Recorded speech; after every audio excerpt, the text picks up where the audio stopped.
santé au cœur de l'information.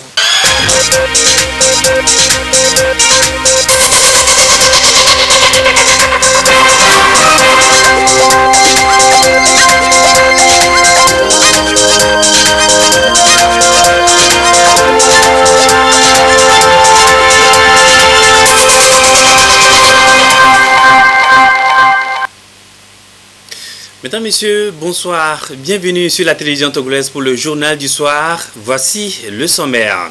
Les nouvelles techniques de mobilisation des recettes de l'État à travers l'informatique. Ces techniques ont été acquises cette semaine à Lomé par des inspecteurs des administrations fiscales de l'Afrique de l'Ouest. Que peut-on retenir de ces assises? Les réponses dans un instant. La cellule de réflexion du parti UNIR définit d'une nouvelle stratégie pour mobiliser davantage l'électorat. Elle se prépare déjà pour les prochaines échéances électorales à travers le deuxième forum panéliste tenu ce samedi. Et puis le génie des futurs ingénieurs du Togo a découvert durant une semaine. Ça se passe à l'école supérieure des ponts et chaussées. Cette école célèbre ainsi l'élève ingénieur et met en exergue sa contribution au développement du Togo. Voilà pour les principaux titres. Bonsoir et bienvenue dans le 20h. Sachez que le coprésident de l'Assemblée nationale paritaire, ACPUE, Louis Michel, est à Lomé pour une mission de concertation avec les forces vives du Togo. Il a été accueilli à l'aéroport international Gnassingbé Béadéma ce soir par le ministre Jibé Bahara et la deuxième vice-présidente de l'Assemblée nationale, Ibrahima Memounatou. Ses premières impressions sur la suite sa mission au Togo avec Augustin Kossi.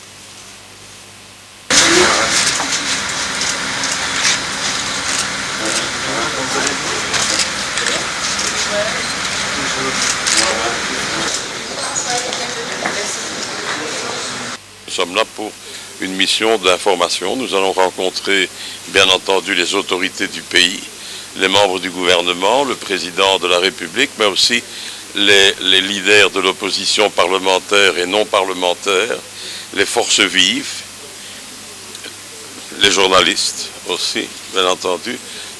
Tout qui, ici dans ce pays, a un rôle à jouer ou joue un rôle.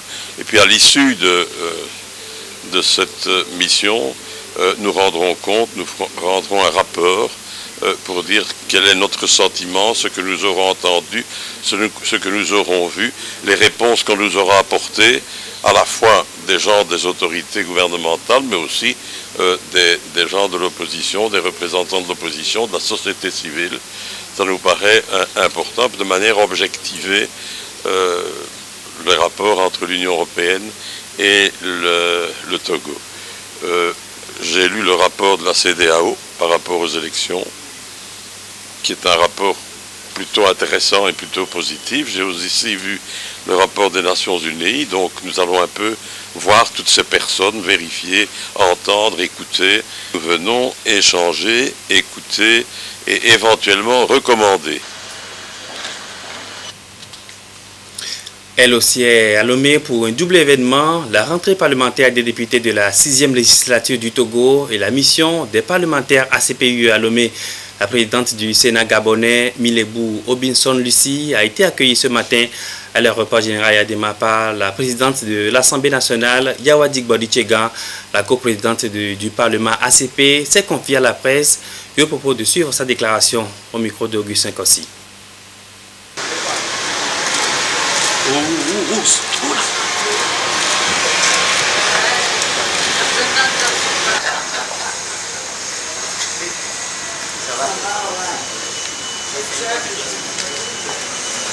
J'ai été émerveillée dès que je suis arrivée, c'est que le Togo a fait un grand pas vers la parité. Ensemble, autant les hommes, autant les femmes, nous devons construire nos pays respectifs. Je fais d'une pierre deux coups. Il y a une mission d'études et d'observation de l'Union européenne et des ACP actuellement qui commence demain. Et en même temps, j'assisterai à l'ouverture de cette nouvelle législature de l'Assemblée nationale. L'accueil était très très chaleureux. Merci pour cet accueil exceptionnel. Je remercie les plus hautes autorités encore et le peuple togolais. Cette occasion nous permettra de consolider la diplomatie parlementaire entre nos deux pays frères. À noter que la rentrée parlementaire des députés s'ouvre le 2 avril prochain. Ils maîtrisent désormais les nouvelles techniques de contrôle des flux financiers et de mobilisation des ressources en faveur des États. Ceci assisté par l'ordinateur. Les inspecteurs des administrations fiscales de l'Afrique de l'Ouest pourront maintenant mieux analyser les états financiers déposés par les contribuables. Ils ont appris toutes ces techniques cette semaine à Lomé grâce au Forum des administrations fiscales ouest-africaines FAFOA avec l'appui de l'Office togolais des recettes OTR. Que peut-on retenir de ces assises? Lucassi pour les éléments de réponse. Les inspecteurs fiscaux des pays membres du Forum des administrations fiscales ouest-africaines FAFOA s'instruisent sur les techniques d'audit assistées par ordinateur. Fini donc les prises de notes sur papier pour ces vérificateurs des administrations fiscales. Ils ont désormais pour outil de travail l'ordinateur et le logiciel Excel. Une formation de 3 jours qui leur a permis de s'inscrire définitivement dans le numérique et la digitalisation. Les outils aujourd'hui qui ont été mis à disposition par cet atelier nous permettront de mieux maîtriser les travaux qu'on fait sur l'assiette fiscale, mais aussi de mieux mobiliser les ressources intérieures. Parce que ces outils-là permettront par exemple à un inspecteur des impôts de pouvoir mieux analyser et de mieux connaître les états financiers qui sont aujourd'hui totalement informatisés chez les contribuables. Et ces outils-là permettront aussi aux inspecteurs, notamment de mieux faire une bonne analyse pour redresser le contribuable en cas de contrôle fiscal, mais aussi de mener des enquêtes en profondeur sur les différentes informations qui seront données par le contribuable. Ces inspecteurs fiscaux sont désormais aguerris pour relever les défis qui s'imposent à leur profession au regard des compétences acquises au cours de cette formation. Ceci pour une meilleure collecte de ressources financières pour le développement inclusif de leurs pays respectifs. L'Office togolais des recettes a eu la chance d'avoir 16 de ces vérificateurs qui ont pris part à ce séminaire qui est d'une importance très capitale. Aujourd'hui, l'outil informatique est devenu l'outil le plus utilisé dans les administrations fiscales. Dans la mesure du possible, l'audit assisté par ordinateur est un thème nouveau sur lequel nos vérificateurs n'avaient pas eu la chance d'être formés. Dans la mesure du possible, après cette formation, ils seront beaucoup plus pointus en ce qui concerne le contrôle des comptabilités informatisées. Les entreprises font des efforts pour évoluer. L'administration fiscale doit suivre le rythme, aller même au-delà de l'évolution, pour ne pas être surpris par les innovations. Donc aujourd'hui, les experts de l'Office togolais des recettes sont considérés comme des formateurs, parce qu'ils seront obligés de transférer aussi la même formation aux autres collègues qui n'ont pas eu la chance de participer à cette formation. Le contrôle fiscal assuré par les inspecteurs permet de rectifier les bases d'imposition déclarées par les opérateurs économiques et d'améliorer le recouvrement des impôts. Ceci pour maximiser les ressources de financement nécessaires aux actions des États. Bonne nouvelle pour les opérateurs économiques, surtout ceux des grandes et moyennes entreprises. Ils peuvent désormais payer les impôts et taxes grâce à leur téléphone, portable, tablette, smartphone en un temps record. Ça s'appelle le télépaiement et c'est l'OTR et l'UTB qui leur offrent cette opportunité pour leur simplifier la tâche. Le service est déjà disponible. Que gagnent ces opérateurs économiques avec le télépaiement? Les précisions de Sonia Amenikbo. Le télépaiement ou paiement en ligne sans carte économique bancaire. C'est le nouveau service de l'Office togolais des recettes OTR en partenariat avec la Banque togolaise pour le commerce et l'industrie BTCI. Il est destiné aux opérateurs économiques des grandes et moyennes entreprises. Un produit qui requiert toutes les qualités en termes de sécurité et de rapidité, à en croire les promoteurs. Nous avons le maximum de sécurité. D'abord, on ne s'inscrit pas n'importe comment. Il faut qu'on soit sûr que vous êtes d'abord client de la banque, c'est pour ça qu'on vous a recensé. Un premier point. Vous avez votre identifiant et vos mots de passe, tout ça, quand vous avez fait la souscription. Et maintenant, quand vous rentrez dans le système pour payer, il y a des étapes. Et chaque fois, le système va s'assurer que c'est vous et que vous êtes habilité à continuer l'opération. C'est pour ça qu'on nous envoie toujours des messages et des codes que nous devons utiliser dans les étapes suivantes. Il y a même des vérifications par derrière que nous autres utilisateurs ne savons pas. Le produit e-payment BTCI OTR aujourd'hui, cette version est la plus sécurisée. Parce que au fur et à mesure, les mesures de sécurité aussi, ou bien les cryptages de sécurité sont plus performants. Et donc, nous avons pris ces nouvelles technologies les plus avancées pour sécuriser la chose. Avec ce nouveau service, l'ETR entend simplifier davantage le quotidien des opérateurs économiques dans la déclaration et paiement de factures d'impôts et réduire les pertes de temps au guichet. Notre mission, c'est de promouvoir le consentement de l'impôt aussi. Et pour cela, il faut faciliter les choses aux entreprises, aux opérateurs. Et le paiement des impôts commence par d'abord, à partir de ce soir, déclarer l'impôt et puis le payer. Donc tout ce processus demande du temps, des coûts aux contribuables. Donc pour être dans la modernité, donc, nous offrons avec la BTCI aujourd'hui le paiement en ligne. Il y a la rapidité, il y a aussi la sécurité. Donc derrière ça, il y a la transparence et puis la traçabilité des opérations. Le télépaiement est un produit qui s'adresse à toute personne physique ou morale disposant d'au moins un compte bancaire à la BTCI. Sa souscription doit se faire par le titulaire du ou des comptes bancaires, son co-titulaire ou par son mandataire. Elle peut se faire dans une agence BTCI, par mail, par courrier standard ou encore par le remplissage d'un formulaire d'abonnement à ce service. Et ça donnait une mission bien définie, mobiliser le secteur privé togolais à prendre une part active au premier forum économique Togo-Union européenne en juin prochain.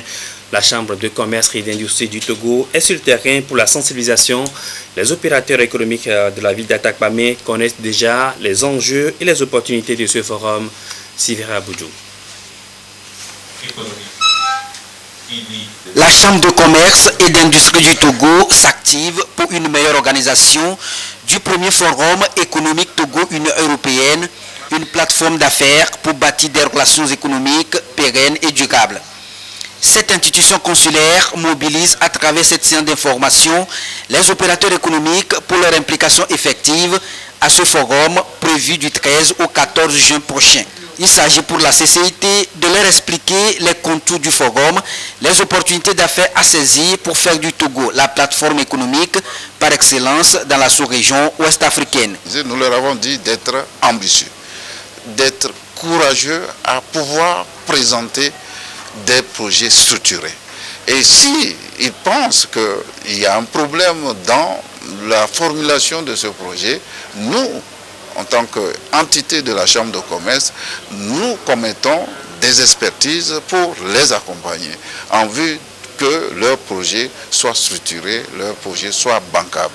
Donc avoir de l'ambition à pouvoir devenir demain un champion économique et faire en sorte que notre économie puisse en bénéficier. Parce que c'est lorsqu'on aura des hommes d'affaires avérés, des hommes d'affaires dynamiques, que nous allons payer nos impôts, nous allons être en mesure d'apporter notre pierre parce qu'on va résorber le chômage aussi. Ce forum s'inscrit dans le contexte de la mise en œuvre du PND, Plan national de développement, qui fait du secteur privé le partenaire clé devant contribuer à sa réussite. Les grands axes de cet instrument ont été également partagés avec les opérateurs économiques d'Atakpamé en vue de les amener à s'approprier ce plan, cerner les enjeux de ce document qui consiste à guider les actions gouvernementales. C'est un concept où le secteur privé togolais est appelé à se mobiliser pour en être l'acteur principal. Voilà, donc ce n'est pas au gouvernement d'être l'acteur principal, mais le gouvernement met en place une plateforme pour aider le secteur privé à s'en approprier. Et pour cela, nous devons répondre. Nous devons être prêts à répondre à cela parce que c'est ça qui va donner l'émergence pour le pays en 2030. Le gouvernement entend à travers ces différentes initiatives contribuer à un changement structurel de l'économie pour une croissance forte. Ce forum balise donc la voie à la mobilisation des opérateurs économiques étrangers pour des investissements au Togo. Et comment disposer de données fiables et actualisées sur l'alphabétisation et l'éducation non formelle au Togo. La solution est proposée par Rama, un projet qui est à sa deuxième phase déjà et réunit tous les acteurs impliqués dans l'alphabétisme. Ils viennent de toutes les régions du Togo pour apporter leur contribution à la réussite du processus. Mabel Tiagnon et Dodo Harry. 12 pays africains développent depuis quelques années des outils harmonisés communs pour mesurer les acquis des programmes d'alphabétisation. C'est à travers le projet Rama, un projet de l'UNESCO qui permet à ces pays de disposer des données fiables pour mieux orienter les politiques d'alphabétisation et d'éducation non formelle. Les différents acteurs partagent ici le cadre d'évaluation avec un accent particulier sur les compétences acquises par les bénéficiaires. La Rama, c'est la recherche-action sur la mesure des apprentissages des bénéficiaires des programmes d'alphabétisation. Donc c'est focalisé seulement sur les personnes qui ont participé au programme, c'est-à-dire nous évaluons les compétences de ces personnes qui sont sorties des programmes d'alphabétisation. Donc ces cadres d'évaluation va nous permettre en fait à tous les pays de pouvoir proposer des épreuves et ces épreuves vont être ensuite administrées à l'échantillon représentatif. Le Togo a multiplié ces dernières années des actions visant à relever le niveau d'alphabétisme et d'éducation formelle de la population. Son adhésion en 2015 à la Rama a renforcé sa politique dans le domaine. L'avancée surtout, c'est que le Togo a gagné premièrement au niveau de la documentation. C'est-à-dire, nous avons les documents de référence. Nous avons le document sur les référents de compétences et nous avons le document des bases de sondage qui sont des acquis qui permettent donc à tous les acteurs de pouvoir partir sur la base de ces documents pour évaluer les acquis afin d'être sûr que les apprentissages ont abouti au niveau de la population. La Rama est donc l'un des projets phares qui permet au pays de mesurer le degré d'impact et les exploits réalisés dans la mise en œuvre des programmes d'alphabétisation. Elle développe de nouveaux outils pour rendre plus efficaces et plus accessibles ces programmes à la population. Le projet Impression 3D dans la fabrication des orthèses prend fin au Togo, mais comment assurer la pérennité de cette initiative en faveur des populations? L'Humanité Inclusion définit déjà la stratégie pour relever le défi. L'exercice fait cette semaine à Lomé. Les précisions de Sonia Ménico. Capitaliser les acquis du projet Impression 3D des orthèses et accès à la téléréadaptation. En Afrique de l'Ouest, c'est ce à quoi veulent parvenir les professionnels du domaine à cette rencontre de Lomé qui a réuni les experts et ingénieurs en orthèse venus du Mali, du Niger et du Togo. Au terme des 2 jours des travaux, ils ont élaboré de nouvelles stratégies devant pérenniser les acquis et bien assurer l'après-projet. Que ça a été une réelle réussite, en ce sens que les partages d'informations et des expériences avec nos experts et les différents pays nous ont permis de capitaliser tout ce que nous avions eu à faire dans le cadre de ce projet. Ce que nous attendons, c'est également le démarrage le plus tôt possible de la seconde phase du projet, qui permettra d'appareiller un nombre assez important de patients qui nous attendent. Donc ça nous a permis de faire la présentation des résultats de toutes les composantes de ce projet, donc une composante sur la recherche clinique, une composante sur la technique et la technologie, une composante sur la recherche d'impact social. Donc notre recherche clinique déjà a pu démontrer qu'on pouvait avoir qu'entre les appareils imprimés en 3D et les appareils conventionnels, les résultats scientifiques semblent montrer que l'efficacité est équivalente, c'est déjà une très bonne chose. On a pu voir qu'installer des imprimantes 3D à Lomé et les faire fonctionner pour appareiller une centaine de patients dans 3 pays, ça fonctionne également. Et enfin également, travailler en équipe pluridisciplinaire sur les nouvelles technologies en communiquant grâce à WhatsApp ou à d'autres outils, c'était également une bonne pratique à retenir. Donc voilà, ce projet pilote est très innovant. Occasion également pour les participants de plancher sur les difficultés rencontrées dans l'exécution de ce projet pilote. Cette rencontre de mise à niveau est à l'actif de l'OADCPH Organisation africaine pour le développement des centres pour personnes handicapées en collaboration avec l'Humanité Inclusion. La promotion de l'énergie pour tous, ça passe par la mise en œuvre efficace de la stratégie d'électrification rurale au Togo. Les membres de l'Agence togolaise d'électrification rurale et des énergies renouvelables se concertent pour mieux faire face aux défis sur le terrain. Ils étaient à Takpamé dans les plateaux pour échanger avec les populations locales. Sivera Boudjou.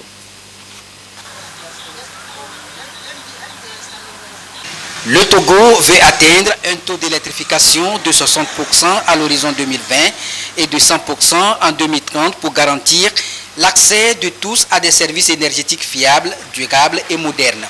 Et ceci à travers les énergies renouvelables axées sur les ressources naturelles, notamment le soleil. Pour y parvenir, le gouvernement togolais en 2016 a mis en place l'Agence togolaise d'électrification rurale et des énergies renouvelables pour la réalisation des ouvrages d'électrification rurale et la mise en valeur du potentiel énergétique. Une agence à travers laquelle le Togo compte également atteindre l'objectif 7 des Nations Unies qui préconise un accès universel aux sources d'énergie. Cette agence éclaire pour le compte de la région des plateaux les leaders d'opinion sur la mission de la TDER et de ce qui est fait dans le secteur de l'énergie en matière d'électrification rurale. Cette agence-là est celle qui met en œuvre maintenant les projets d'électrification rurale. Nous voulons discuter avec tous les acteurs. Premièrement, nous présenter aux communautés rurales, aux chefs cantons, aux préfets qui ne nous connaissent pas. Donc nous présenter à eux, nous présenter les missions de l'agence et voir comment collaborer ensemble pour que cet objectif-là soit atteint. L'agence mise essentiellement sur les énergies renouvelables pour faciliter l'accès à l'électricité, surtout dans les zones les plus reculées. Grâce à elle, 10 000 foyers ont été électrifiés en 2018 à travers l'initiative présidentielle CISO. Nous savons tous que l'énergie est au cœur du développement. Avec l'énergie, les communautés rurales peuvent se développer rapidement. Donc cette agence a été créée pour vraiment soutenir le secteur des énergies. Parce que le Togo, le gouvernement s'est fixé comme objectif d'ici 2030 que toutes les populations rurales aient accès à l'électricité, que tout le Togo soit électrifié. Le Togo est appuyé dans cette démarche par l'Allemagne à travers la GIZ qui apporte son appui technique et financier pour l'atteinte des objectifs poursuivis. Nous sommes dotés d'un budget de 6 millions d'euros et nous sommes au mi-chemin et nous espérons de bien vouloir continuer en appuyant le ministère des Mines et Énergie, l'Agence togolaise pour l'électrification rurale et énergie renouvelable pour arriver à l'ambition de l'État togolais d'assurer d'ici 2030 l'accès à l'énergie durable pour 100% des Togolais. Cette stratégie d'électrification mise en place par le gouvernement togolais consiste donc à dynamiser et faire émerger le secteur de l'énergie à travers les énergies renouvelables au Togo. Quelle est la nouvelle stratégie la meilleure pour mobiliser l'électorat lors des prochaines échéances électorales? Le parti UNIR y pense déjà. Le deuxième forum panéliste tenu ce samedi a permis d'explorer des pistes pour atteindre ce résultat. Les militants viennent des 5 régions du Togo. Un forum à mettre à l'actif de la cellule de réflexion du parti UNIR. Le point avec Ekwesala.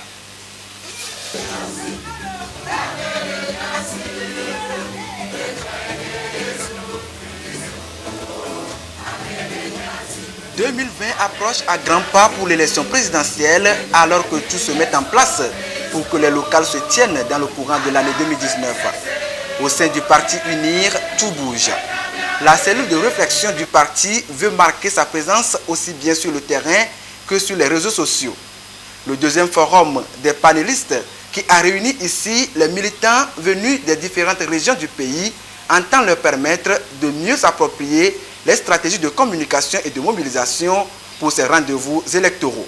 En sortant d'ici, nous appelons tous les panélistes et les militants unis, où qu'ils soient, que ce soit des nationaux ou ceux de l'extérieur, à rester toujours mobilisés derrière le président de la République. Nous avons lancé cet appel à nos militants, à nos participants et aux panélistes, que chacun, une fois retourné à sa base, y compris les délégués régionaux qui sont arrivés de différentes préfectures, a commencé la sensibilisation à la base. Au programme de la rencontre, des formations sur le militantisme des jeunes, la politique de proximité, les nouveaux défis pour les élections locales et la présidentielle de 2020. Pour ce qui concerne 2020, on a dit bien que c'est maintenant, Et nous sommes convaincus que nous allons nous mobiliser comme il le faut. J'invite les femmes à se présenter massivement au cours de ces locales. Le parti UNIR, à travers cette cellule de réflexion, ne peut qu'encourager nos différents militants qui seront ainsi des porte-voix dans chaque foyer à cultiver la paix, la tolérance l'un de l'autre. C'est ce qui a manqué à un moment à notre pays. C'est pour ça que nous nous sommes retrouvés dans certains trous. Mais je pense qu'aujourd'hui, chaque Togolais a pris conscience qu'il a ou qu'elle a un devoir à faire pour le pays, c'est construire ensemble la paix. La cellule de réflexion UNIR a été mise en place le 24 août 2017 pour parer au défi de l'information sur les idéaux et les activités du parti UNIR. Cette plateforme, qui a vu le jour au lendemain des troubles sociopolitiques de 19 août 2017 au Togo, s'est également donné pour objectif de prôner les valeurs de paix, de cohésion et du vivre ensemble telles que voulues par le parti Union pour la République. Et ceux qui ont contribué à sa création sont honorés à cette rencontre. Parmi eux, des journalistes, des militants nationaux, mais aussi de la diaspora. Politique encore, on fait le bilan au Parti démocratique panafricain PDP avec de nouvelles orientations pour redynamiser le parti. Le congrès statutaire a abordé tous ces points ce samedi à Lomé. Les grandes décisions ici de ces assises avec Sergine Raimondo et Louis Cassi. Un peu plus de 3 mois après les élections législatives du 20 décembre 2018 au Togo, le Parti démocratique panafricain PDP passe à son congrès statutaire. Ces délégués venus des différentes fédérations du parti, installés sur l'ensemble du territoire national, vont plancher sur les diverses activités menées par leur regroupement politique ces dernières années. Des discussions qui permettront au Bureau national de faire le point avec les militants afin de repartir sur de nouvelles bases pour mieux appréhender les élections locales à venir.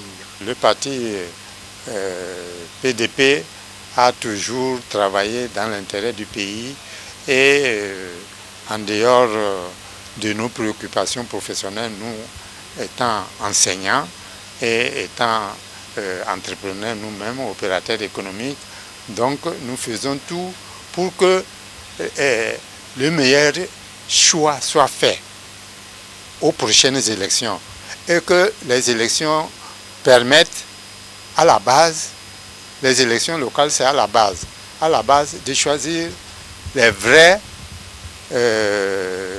citoyens engagés, capables d'aider la base à faire le développement du pays.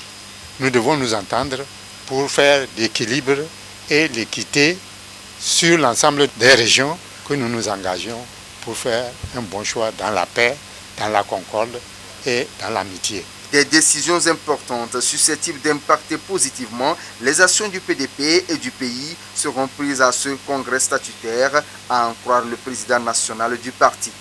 Cette rencontre, placée sous le signe de la fraternité, de l'union, de la stabilité et du développement, a connu la participation des représentants de quelques partis politiques du pays venus soutenir le PDP dans sa démarche. Elle a des conséquences très fatales sur l'homme, mais peut être combattue. Il s'agit de l'addiction, la dépendance à une drogue par exemple. L'ONG RAPA mène la lutte sur le terrain. Elle s'est donnée pour mission de prévenir et d'accompagner les personnes souffrant de ces maux. Elle a réitéré cet engagement lors de la semaine du développement personnel pour une vie épanouie. Le récit de Mireille Ali. Amour est égal à A plus B, attraction plus bonheur. Ainsi se résument les 10 points clés pour jour d'une vie épanouie. Des points débattus durant cette conférence animée par le Love Coach Alexandre Cormon dans son premier talk show en terre togolaise. Des astuces que livrent cet adulé coach en développement personnel afin de susciter en ce public venu d'horizons divers un changement positif de comportement dans les relations de couple, socle de toute société harmonieuse. On ne tombe pas dans l'addiction par hasard. Je pense qu'on a un environnement qui peut être parfois un petit peu négatif et que ce n'est pas toujours facile d'avoir les réponses personnelles à ces tentations.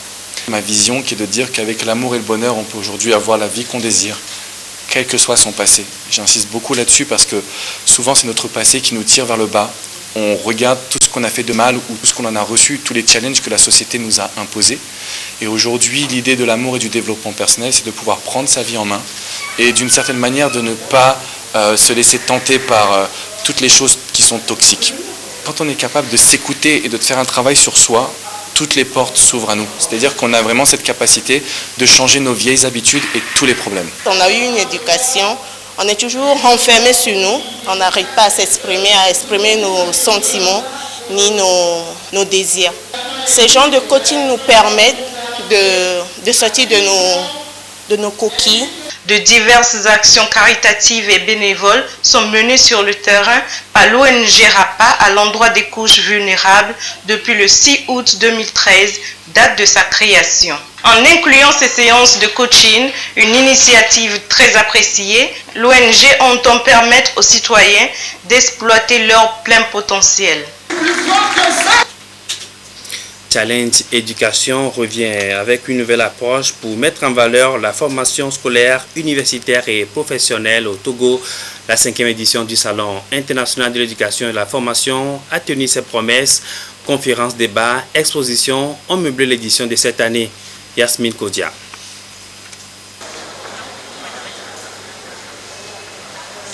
Le projet Salon international de l'éducation et de la formation, lancé il y a 7 ans, est à sa 5e édition. Challenge international, à travers les différentes expositions, veut mobiliser les apprenants à aller vers l'information en vue d'être mieux outillés. Nous voudrons étaler vers le public les opportunités d'études dans les pays étrangers ou au Togo. Et nous avons des universités dans divers pays qui veulent des étudiants togolais sur leur campus. Alors, il faut apporter les informations au niveau de ces étudiants togolais, leur permettre de pouvoir suivre les étapes nécessaires, les conditions nécessaires à remplir pour pouvoir être admis dans ces universités et continuer les études et revenir au Togo pour contribuer au développement de la nation. Les acteurs de l'éducation, de la formation et de l'entrepreneuriat exposent ici comme une denrée alimentaire dans les différents stands les informations, des connaissances pour orienter les visiteurs. Il y a un lien direct entre la scolarisation, la formation et le travail professionnel que les gens font plus tard. L'idée de ce salon, c'est d'harmoniser le processus de scolarisation pour atteindre des professions qui puissent être utiles et au développement durable de nos pays. L'ensemble des exposants qui sont là, c'est des exposants qui préparent les étudiants togolais à des diplômes étrangers. Le thème de cette 5e édition du Salon de l'éducation, formation et orientation, les clés de la réussite, vient interpeller chaque partie prenante selon le représentant du ministre de l'Enseignement supérieur et de la Recherche sur les responsabilités qui sont les siennes dans la réalisation de l'adéquation formation-emploi. Les actions, a-t-elle souligné, sont en cours pour faciliter les études aux apprenants. Le Brésil, dans sa stratégie diplomatique, participe pour la 3e fois à cet événement de l'éducation. Il offre son assistance technique et des opportunités d'études aux apprenants en vue de promouvoir la langue portugaise. Le savoir-faire des futurs ingénieurs togolais, vous allez le découvrir toute une semaine. L'école supérieure des ponts et chaussées offre cette opportunité à ses apprenants. Ingénieurs, acteurs du développement de la nation, est ainsi célébré à travers cet événement. Gérald Agoudou. Cette 2e édition, dénommée Semaine de l'élève ingénieur de l'École supérieure des ponts et chaussées, veut mettre l'ingénieur au centre des activités de développement de la nation.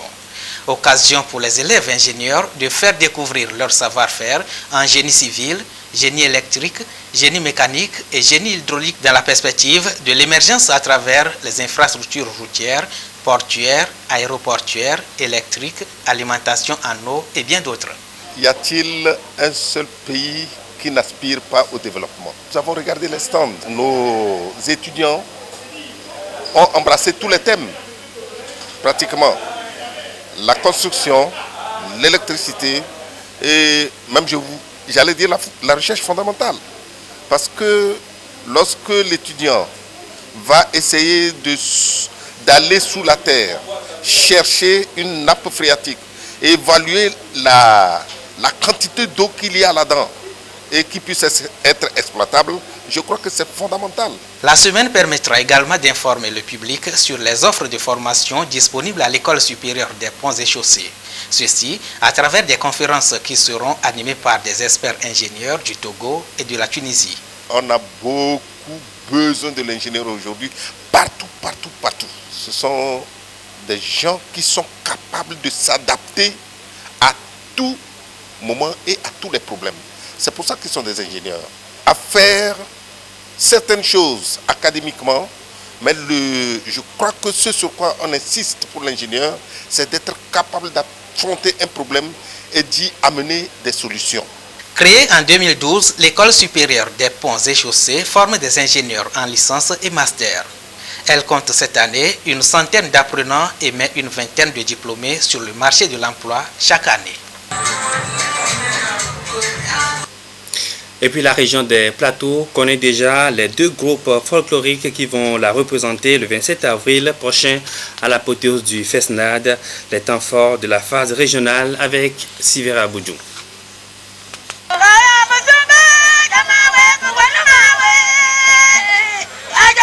Ces festivaliers compétissent pour participer à la soirée apothéose du festival de danse traditionnelle FESNAD dont la finale est prévue le 25 avril prochain au Palais des Congrès de Lomé. À cette phase régionale, un groupe va être dégagé pour défendre les couleurs des plateaux Est. Sur scène, les 8 groupes se sont mesurés pour convaincre le jury. Il s'agit du groupe Kika du Moyen-Mono, Isaledou d'Amou, Aridon de l'Esmono, Ketawe de l'Akebou, Beko de Wawa, Tchengoumé de Lanier, Popo de Hao,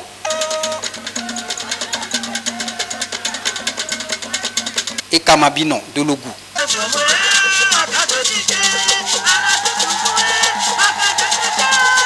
Chaque groupe avait 10 minutes de prestation. Et les critères, les voici. L'entrée et la sortie sur scène, le spectacle et l'occupation de la scène, l'esthétique et l'accoutrement. À l'issue de cette phase régionale d'Atapamé, seul le groupe Ketawe de l'Akebou a pu tirer son épingle du jeu. Nous devons continuer à manifester, à faire les prestations pour pérenniser notre patrimoine culturel. C'est pourquoi nous sommes très contents d'être choisis pour la phase finale à Lomé. Le festival de danse traditionnelle FESNAD, initié par le gouvernement togolais, entend contribuer à la promotion des valeurs et richesses culturelles en vue de limiter leur déperdition.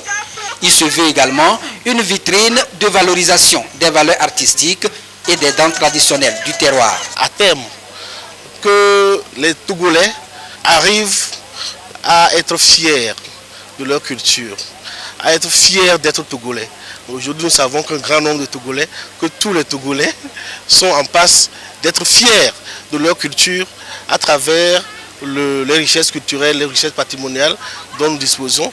Mais nous voudrons que même les Togolais de l'étranger, ceux qui ne connaissent pas leur culture, soient de plus en plus informés sur ce qu'ils ont ici, sur ce qu'ils sont, sur ce qui fait leur identité. L'initiative est à sa 4e édition.